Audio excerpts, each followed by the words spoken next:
الأرض السورية. نور الدين دغير والتفاصيل.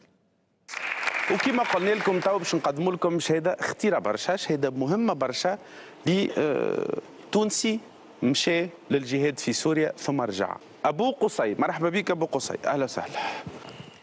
هو شاب تونسي إذا عاد إلى بلاده لتتكشف معه كثير من تفاصيل الجهادي والجهاديين في سوريا. السلام عليكم. أبو حفص كما سمي هناك كان من أول الملتحقين في عام 2011. يحكي هنا ما يقع على الأرض السورية. سامحنا سنوفل، أنا سيدي كان تخطيطي معنا على المساجد، تدمير مساجد. تدمير مساجد. دمروا المساجد عليه؟ معناها طلعنا كما نقولوا مسجد ابو بكر ولا مسجد عثمان، معناها باسماء الخلفاء وعائشه والكل، معناها ثماش معناها كما نقولوا ما هو الجيش السوري اغلبيته سنه. اي فهمت، ما هو اغلبيته سنه، يلزم معناها كي نعملوا هذيك تفجر جامع والكل السنه يتاثر يولي ينشق، معناها اخترناها هذيك الخطه هذيك. نحن نساء الأنبار. على الأرض السورية حضرت المرأة وكانت إحدى محاور الجهاد والجهاديين. تحدث أبو حفص عن مهام المرأة، مهام يقول أنها تختلف باختلاف الزمان والمكان. في النهار يقاتلوا معناها قناصات، معناها في القنص الأكثرية في القنص. بنات هي توانسة؟ توانسة عراقيات، تتصوروا في بالك انت موجودين. معناتها كل واحد ووقته، كل واحد عنده بتقسيم معين. بتقسيم معين. من تونس إلى ليبيا ثم تركيا، وصل أبو حفص إلى إدلب في سوريا.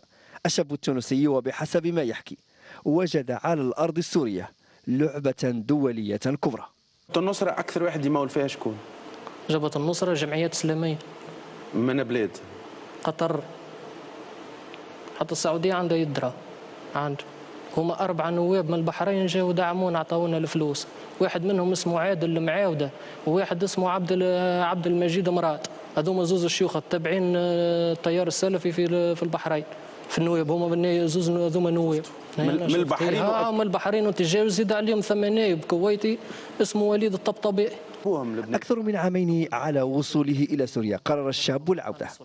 وقتاش أبو قصي قررت ترجع لتونس وعلاش؟ ما وقت اللي قتلوا الشيخ البوطي. ولأن اختيار العودة ليس بيده كما يقول، قرر التخلص من عناصر مجموعته.